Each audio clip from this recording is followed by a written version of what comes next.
Then, number 4, we speak the truth in love. Ephesians chapter 4, verse 15. Dahil mahal natin ang ating mga brothers and sisters, bisa ko sa akin maragwad ang tapasensya, sige paghihapon tapasensya. Di ba? Pero mayroong isang ina na palagi ang prayer request niya ay, Lord, dagdagi add my patience to my children. Dugangin pa ginawa kong pasensya sa akong mga bata. Usahay, medyo tingin-tingin tayo at mag-isip. Kaya base kami kinahanglan, dapat silang madisiplina. Dapat silang tudluan. Or sabihin natin, Lord, kasi mga anak mo na rin yan sila, nakilala ka na nila at tinanggap na nila ang Panginoong Hesus as Lord and Savior, pwede mo na rin silang disiplinahin. Di ba? Eh, sige lang dugang pasensya niya. Sige lang yapon o abuso. Naman siya may tabuan na. So dapat kabaluta, mudil sa mga bagay-bagay. Of course, ang pasensya dapat nandiyan. Pero you see, ang sabi niya dito, speak the truth in love. Sabihin pa rin natin ang katotohanan na may pag-ibig. Bisa ko sa'yo na pikon na ta, bisa ko sa'yo mo rin ka-insultohon na ta. Pero ano mapala mo kung insulto ka? Tapos kung yung tuturuan mo sana na makinig sa'yo na insulto mo na, hindi na siya makikinig, ano ang mapala ng kingdom of God? Of course, may mga times talaga na kahit ako mismo napipikon. Diba? Tapos minsan nakapagsalita tayo ng hindi maganda. Pagsisihan na natin kung nakita natin na ang epekto ng sinabi natin hindi maganda. Wala namang perfect sa atin. Na palagi ang sinasabi ay tama na. Diba? Pero kung nakita yun nato na murag dili na tama, sige na. Wala pa man po na human ang ginawa sa ato. Padayon pa siya, nagatabang sa ato. Padayon pa siya, nag-mold, nag-shape, nag-build sa ato. Para magamit na niya to the maximum according to His grace and mercy. So, God's response, dito tayo, to those who love Him. Remember what God has done. Nung nireceive mo ang kanyang pag-ibig, when you receive His love, mayroon siyang ginawa. Di ba? Hindi ito ang ibig kong sabihin. Siyempre, nang tinanggap mo ang pag-ibig ng Diyos, si Kristo Jesus, pinadala sa sanlibutan, tinanggap mo ang kanyang pag-ibig, pinatawad ang kasalanan, God has forgiven our sins, and then, na-declare them righteous, wala nang pananagutan sa mga kasalanan, He gave us everlasting life, and then yung heaven naka-prepare, bukas para sa atin. We were given the rights to become children of God, and then we have now the access to the throne of grace, at marami pa. Natanggap natin yan, nang tinanggap natin ang pag-ibig ng Diyos. Pero ang ibig sabihin dito ngayon sa God's response to those who love Him ay, nang matapos mong tinanggap ang pag-ibig niya, kayo ngayon ay may ugnayan na, may relasyon na. Yung patuloy na nagmamahal sa Diyos, ito yung mga ginagawa niya. Sa ating buhay Kristiyano, ebidensya na ni. Okay? Makita ni nato siya. Now, number 1, ano ang ginagawa ng Diyos sa mga tao na talagang minahal siya? Or sa mga believers, speaking to the believers, ito na kasi. Sige, number 1, tingnan natin ang ating Biblia sa John chapter 14, verse 21. Unahin natin ito. John chapter 14, verse 21. And sabi niya, whoever has my commands, pwede yung sabayan kung gusto ninyo. Okay, ulit, sabayan natin. Whoever has my commands and obeys them, he is the one who loves me. He who loves me will be loved by my Father. I too will love him and show myself to him.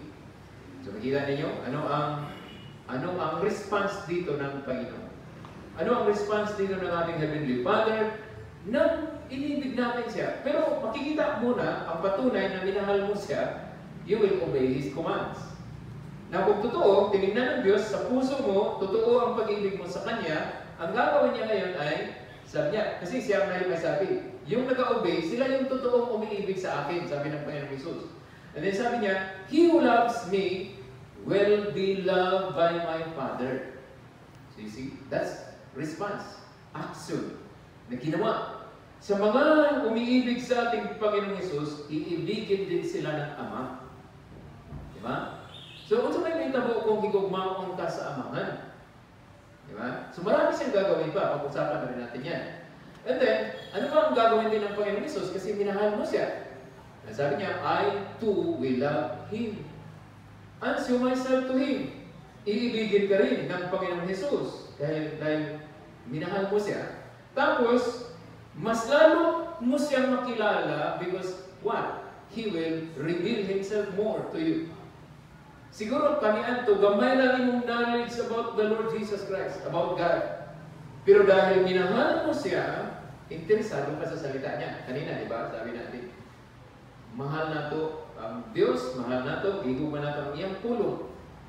Dili ta gusto nga ma-miss ang iyang pulong. O na hinungdan nga, every time na nakikinig ka ng preaching, nag-attend ka ng Bible study, nag-attend ka ng Sunday school, hindi mo, ayaw mo na ma-disturb ka or ma-distracted ka sa mga bagay-bagay. Kasi sinabi ko na ito noon, uulitin ko lang, halimbawa naman may nag-preach, may nag-turo sa Sunday school, sa Bible study, tapos ang cellphone mo kay na yung mga messages, mo yung giuna, unless na may waiting ka or may inaantay ka mensahe na mga emergency, okay lang yan. Pero kung wala naman, tapos pasmile-smile ko pa kasi yung iba, alam niyo na ba na daghan kayo mga uutok karon? Sige, admirisyon na ginatanan niyo ni Sulti. So, sige yung ka, bisag dili ka gwapa, sige yung kanila yung gwapa, ay ka, para sa ako ikaw ang pinakamumot sa kanan, etc. Ganahan ito, sige yung ismile na ako sa iyong umar, sige, gig-gig na sila na. Yan katulog, hantod na malauna. So, dugayan kayo ka usahay sa wali or sa Sunday school or sa Bible study, pero dili ka dugayan, tulog ka oras, matanaw sa telebisyon o sa atong gadgets. Asa may gugma na nato sa Ginoo kung may inanata. So you see, I will show myself to Him. The morning mo mailhan si Ginoong Jesus, the morning mo mailhan ang atong Diyos. So the more mo mailhan siya, kung magkadako ang imong knowledge about God, magkadako ang imong trust. Okay? Faith comes from hearing. Remember that? So mag-increase ang imong faith. And then, kung magkadako ang imong knowledge about God, na naintindihan mo na siya ay tunay na Diyos, naintindihan mo loving God, siya merciful God, siya holy God, just God, righteous God, faithful, He is gracious to you, and then ano nangyari? Nag-respond ka. Ditubo po ng imong gugma sa iya. So napaka-importante ng salita niya. Okay? So yan. And then, next. Psalms chapter 119, verse 132. Ito yung response ng Diyos sa mga umiibig sa Kanya. Psalms 119, verse 132. Sige, basahin naman natin. Sige, sabay-sabay. Read it now. 132 please. 132.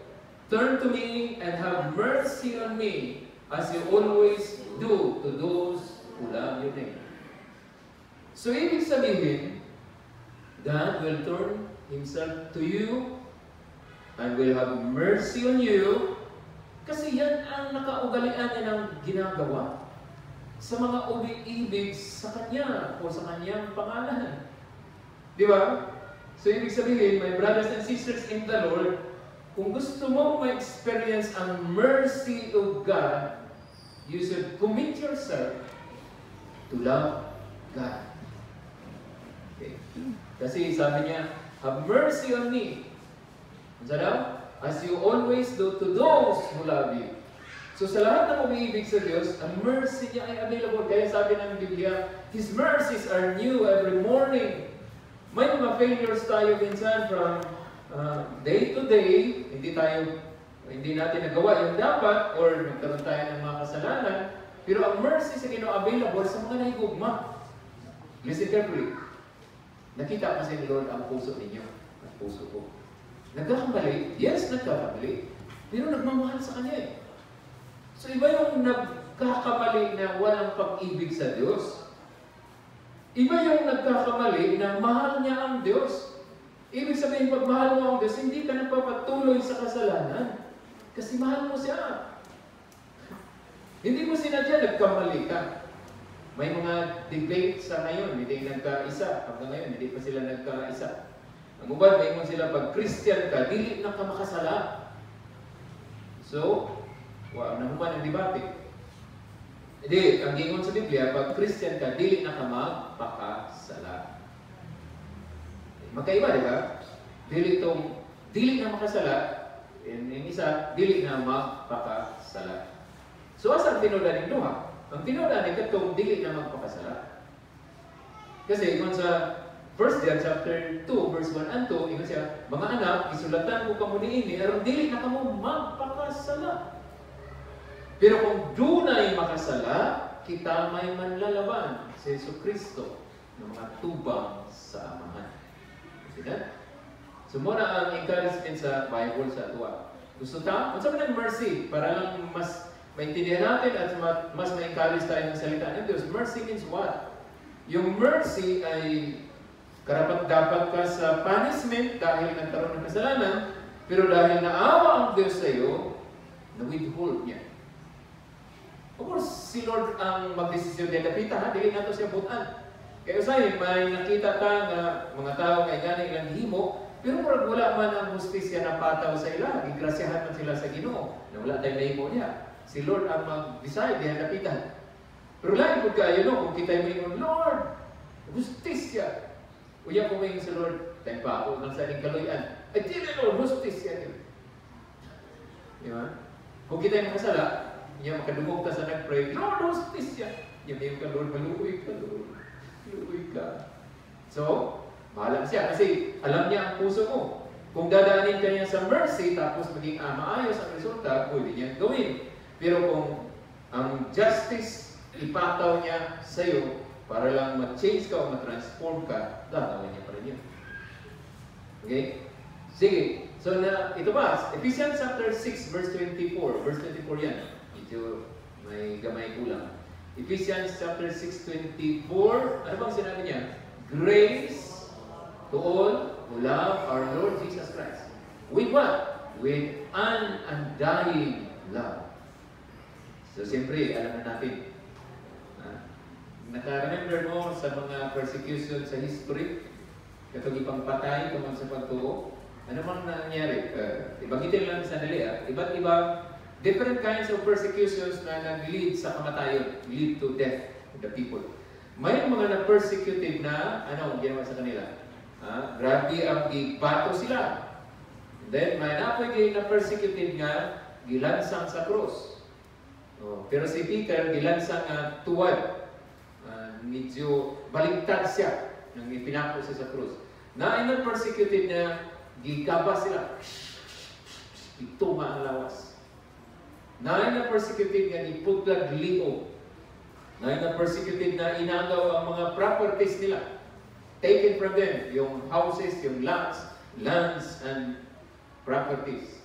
Na-persecuted na, nagtagok-tagok na lang yun sila kaya kung makitaan, prisuhon, or patyon man sila. Awa na mo? Tungod na sa pagtuo. Wala sila nahiluna that time. Pero ipaglaban nila ang pagtuo. Wala sila ni-surrender. Kasi kay balo sila, kung saan nilang ituuhan, mauni ang tama.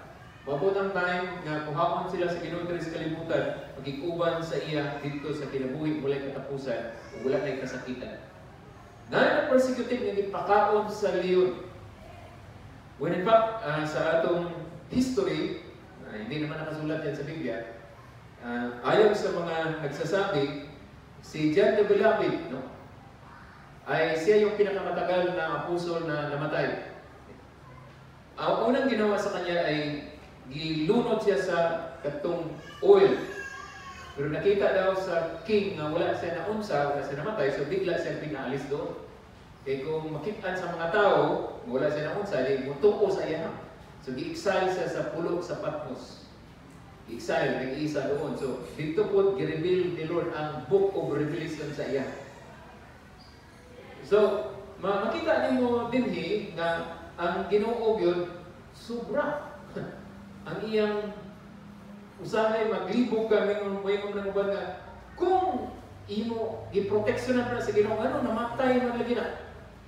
Gipagtugutan to niyang mamatay. Si Santiago, giputlan ng liog. Kung dili ka believer, kung alanganin kasi ang pagtuo, may ka nga, dili, maday mo protect ang Ginoo. Pero si Santiago, tinuod naman totoo, giputlan siya liog, kung sa may namatay siya, ang lawas naman. Pero si Santiago, tuwa sa kamot sa Diyos. Di ba? You see? So, igsungon karon nga panahon, medyo nagasugod karon ang division sa kalibutan. Pero na ako'y movement karon nga pag-isahin lahat. When in fact, alam niyo naman siguro kung nakita ninyo ang Pope, Santo Papa, sa lahat ng groups of people and religious sectors, siya yung gustong isahin lahat. So, welcome sa iya tanan. Uyunan niya tanan. Basta lang yun, mahiusa ka. Ano na, pati ang LGBT community, walang problema. When in fact, i-bless na nila. Na sila yung mga reasoning nga, wala man di kasal, pero i-blessingan. So, meaning, acceptable. I-blessingan mo, meaning, okay na si Lord. Kasi may man o ang pari o ang pastor mo bless, anak. Ang Ginoo may mo bless. Akong mga ikaw, i-authorize, gigamit ni mo nga lang sa Ginoo, yung may pag-i-bless ni mo, ikasal, babae, i-bless. Diba? So, dili tama. Okay? Di na basta-basta. Now, grace. You will experience the grace of God if you love God. At saka, of course, may isa pa. Yung humility, maka-experience ka ng grace. Pero, ang sabi dito, pag mahal mo ang Panginoong Jesus, grasyahan ka. Grasya, imo na. Imo na. Pero isip, tignan mo yung sinabi kanina, undying love. Na-persecuted, pero okay lang. Usahay, sa ato, kung di ka nakasagutan yung persecution, na insultuhan lang ka, na wala na dahil tayo, luko na yun. Lakilak tayo tayo niya, di na dahil, kaya na-insultuhan. Nagsulti ka sa good news, tapos nasiratan lang ka, gipang ang sirat, pang! Lakilak tayo tayo. Di matulog. Sakit kayo kong lugar doon, gilampahan kong sirat. Mayroon si Ginong Sus, mahal ka, gilampahan ka. Kung gani gilansang nila, gawa silang gilansan, gilaparo, gikulata, gipunalan, o tanan, niya, sa pagyan, gidughang ang kilid sa bangkaw. Purungan o tunog. Ikaw, igo lagi insultuhan, igo lagi bangkang sila sa iwa. Surrender ka.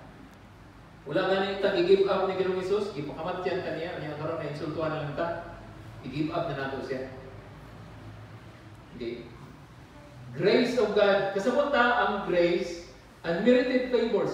My brothers and sisters, every day in our lives, we need the favors of God, the blessings of God.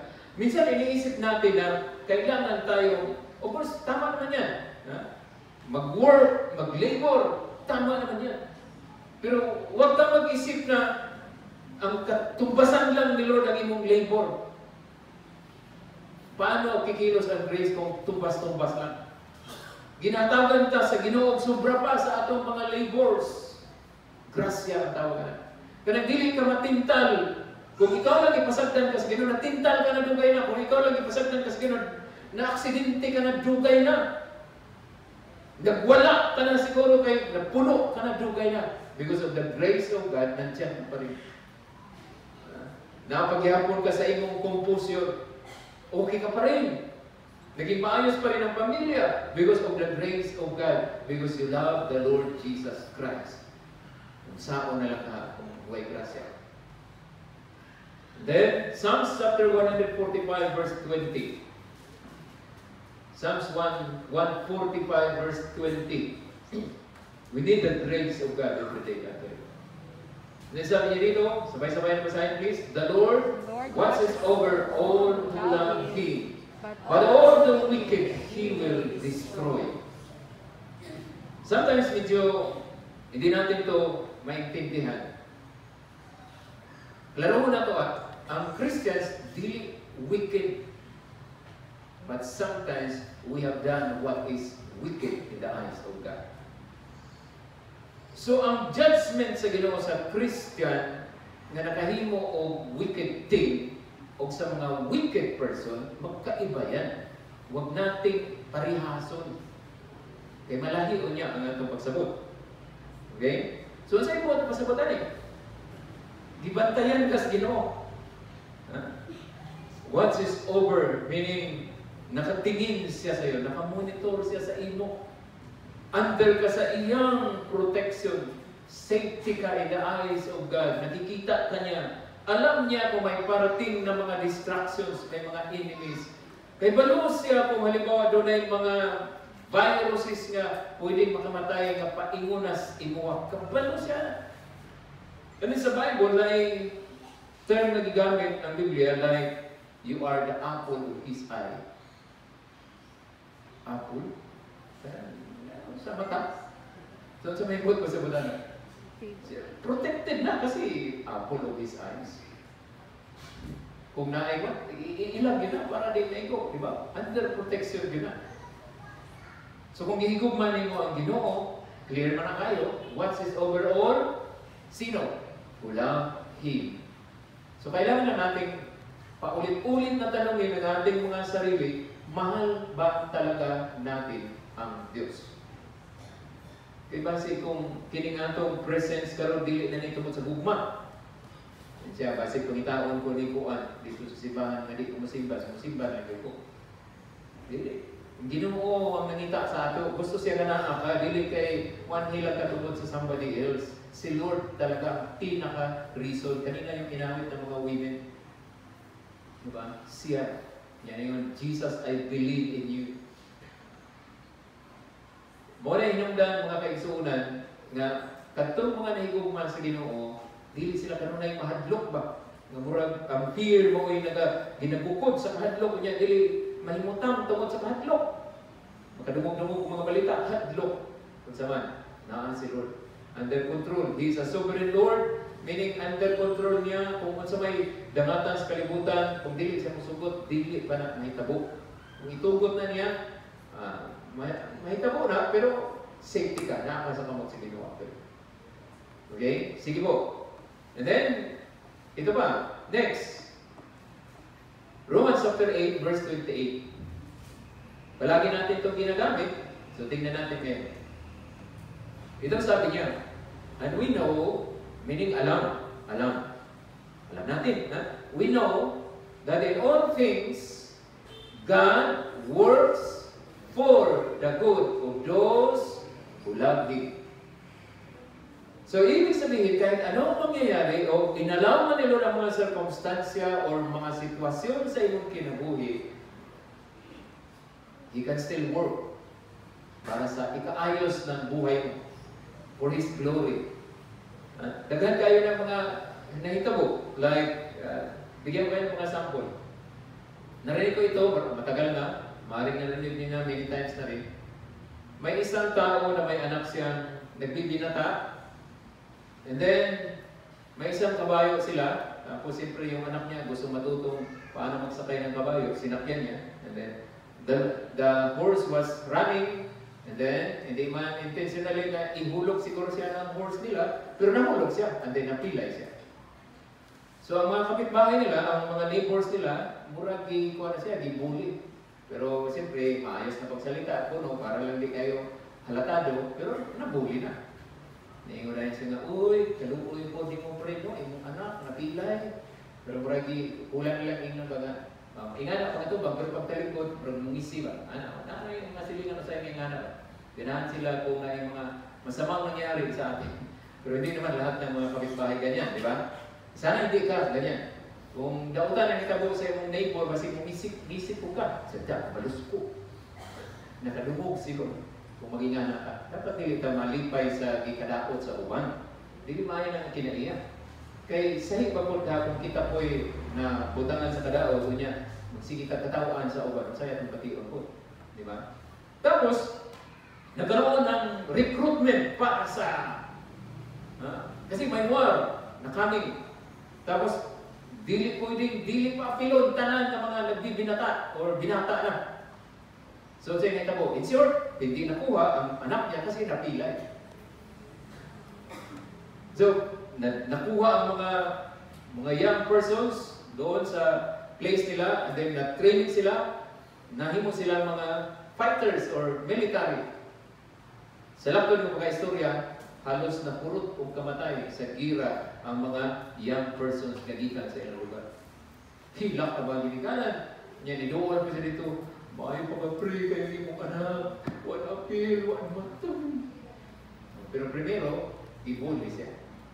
So, ingon na, katong dating nagingnan siya na napilay, ang iyang tubag, ang Diyos regyo na sa iyo, pray.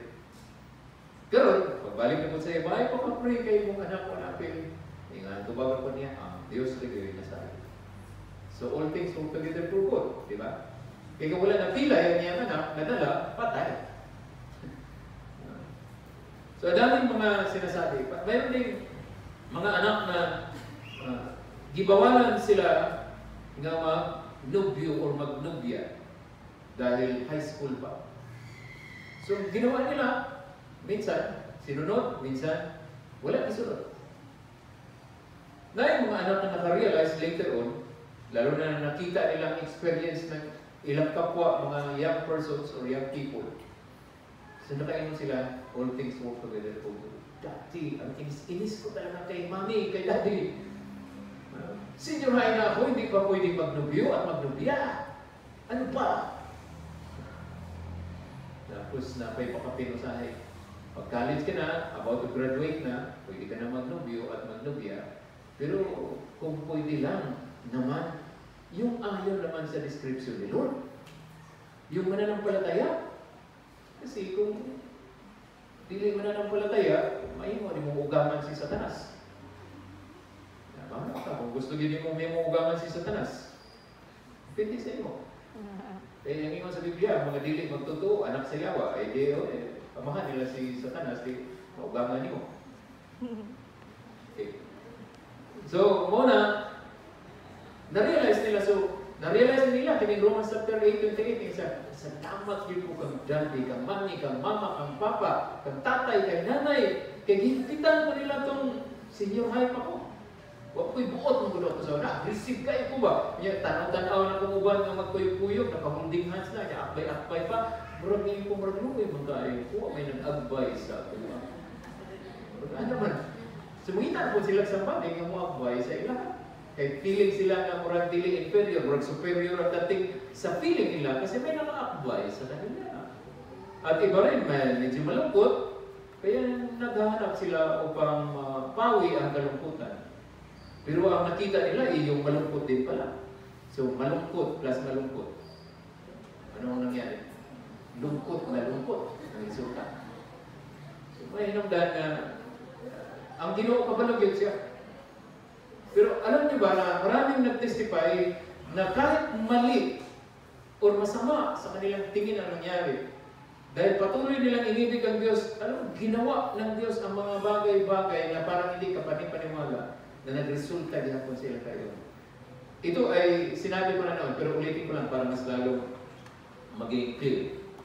About na silang magpunta, about to go to church to worship God. But then, biglang nabalitaan na namatay ang kalabaw. So nag-declare ang isa sa pamilya, we will not go to church. Kaya namatay ang kalabaw. So anong gagawin natin? Sabi ng isa, ay ihawo na ito na kayo. Sayang, para baligyan na ito. Hindi natin alam kung anong kinamatyan. Bakit sa pana, angin ko na silingan, dili, sayang. Pero nag-stand ang tatay, o mga fathers dyan. Listen carefully. He stood up and said, we will go to church. Pabayaan mo na yung kalabaw. Mamaya na lang yan, pagdating natin mula sa church. So nagsimba sila. After sa worship, okay, umuwi, kumain ng lunch, tapos nag-decide. Ano ba talaga? Ilibig o ihaw?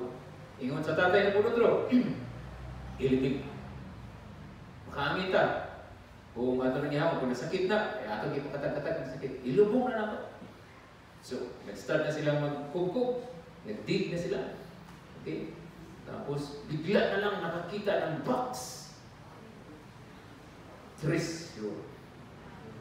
So, kung sa'yo itabo, pananglitan ang greediness or ang katong sayang-sayang nga isyo mo ilang, di ba nila ilubong, di ba, bakit itong trisyo?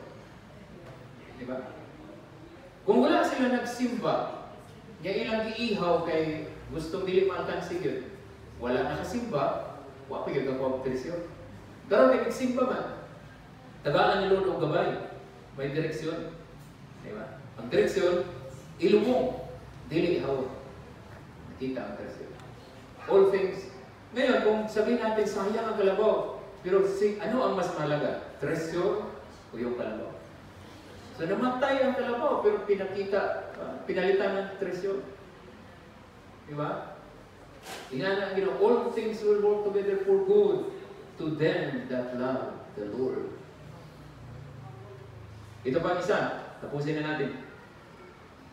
Psalms chapter 91, verse 14 to 16. Psalms 91, 14 to 16. Dito ay pinapakita ni Lord na talagang pag minahal mo siya, mayroon siyang gagawin sa buhay mo, sa pamilya mo. Sabi niya, because He loves me, ang tanong niya lang ngayon sa inyo ay, mahal niyo ba talaga ang Panginoon? Okay. Mahal niyo ba talaga? Parang, kahit hindi kayo magsalita, sagutin niyo sa puso. Mahal ba nimo ang Ginoo? Do you really love God? Do you really love God? Alam niyo ba, importante yan ang tanong. Kasi si Peter, tinanong siya ni Jesus 3 times. Yeah, Peter, do you really love me? Sinagot ni Peter, yes Lord. Late, mga ilang minuto lang, tinanong naman siya ulit. Peter, do you really love me? Siguro napiko na si Peter, sama ni si Lord. Ay, nawin mo na siya. Pero bakit niya tinanong pa? Kaya katulog po siya deny ni Peter. Di ba? Katulog po niya di pumunta na si Peter. Pero kita, kapilang na data, di-deny na ito ang Ginoo. So kung magsige siya pumunta na sa ato, dapat sige po natin tumabon. Yes Lord, I love you. Pwede pa kahit hindi siya magtatanong, pwede mo i-express sa kanya. Sabihin mo sa kanya, Lord, you know that I love you. I love you. Di ba? Okay, sige. So ito, sabi niya, because He loves me, ikaw itong me dyan. Ilagay mo ang pangalan mo dyan. He, yung He. Yung He, ilagay mo ang pangalan mo. Yung me, si Lord yan. Okay, so ilagay mo ang pangalan mo sa He. Because He loves me, says the Lord, I will. O, kita ninyo yung desisyon dito ng Panginoon kasi will, I will, I will. I will rescue Him. So mga kapatid, kung mahal mo ang Panginoon, i-rescue ka niya. Minsan kasi nasa sitwasyon tayo na nangailangan tayo ng rescuer. The Lord will rescue you. And then sabi niya, I will protect Him. Nasa kadelikaduhan tayo minsan, hindi lang natin alam. Pero ilang ulit kaya tayo na proteksyonan ni Lord.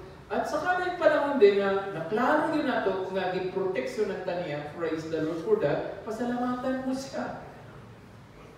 And then sabi niya, bakit niya nirescue? Bakit niya giproteksyonan?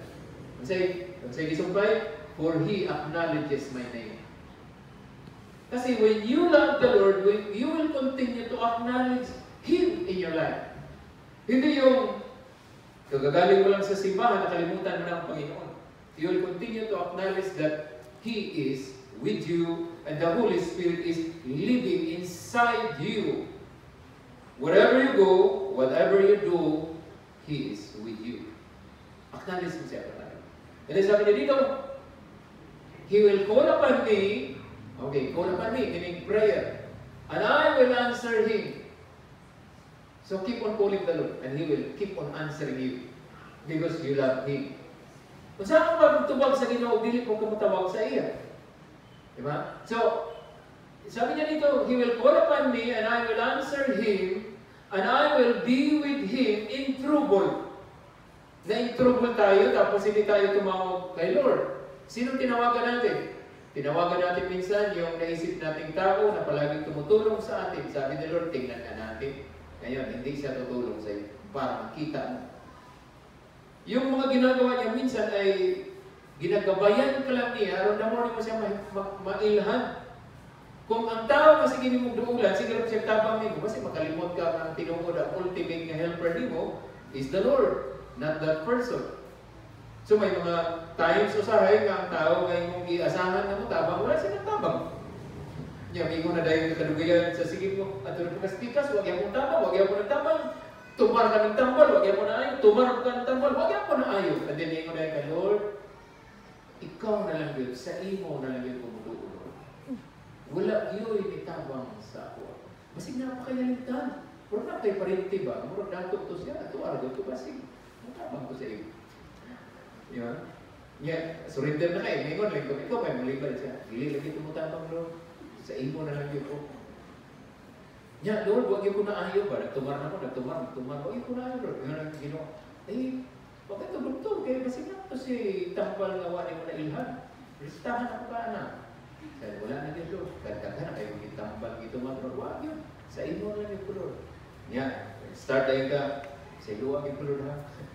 Yung declare na ka, Lord, you are my healer. You are my source. You are my provider. Sorry talaga, Lord. Kasi nakalimutan ko yan. Yung mga channels, naging provider ko sila. Ikaw pala ang tunay na provider. Ikaw na yung source. Ikaw na yung owner sa tanang butan. Actually, kahit anong medicine ang gagamitin mo, the healer actually is the Lord. Ginagamit niya lang yung mga medicines. Pag dili ka ayuhon sa Ginoo, minsan bagon sa ka-espesyalista yung doktor o espesyal ng medisina yung paliton, di ka maayo. So therefore, kahit anuman ang gagamitin mo, still you need the Lord. Kaya pala ba mo na yung nandoon din sa ako hindi ko lang sabihin kung sino. Pero yung mga anak niya, palagi nagkakasakit, tapos taga na sila, doktor na sila, dako na sila gasto, iduko ng albularyo, gipamutahan ng krus sa ilang mga nanay tubig dito nga gibutang sa ibabaw sa ilang kwartahan, ginawa sa paladihan, gipamutang kay mga sumpa, etc. Until ni surrender, ni doon, nagpaampo. Pagpaampo, umag-ampo, niamot sa iyong una. I will try this medicine. Napaka-ordinaryong medisina. Barato rin kayo. Ipalit niya, ipatumar sa iyong anak.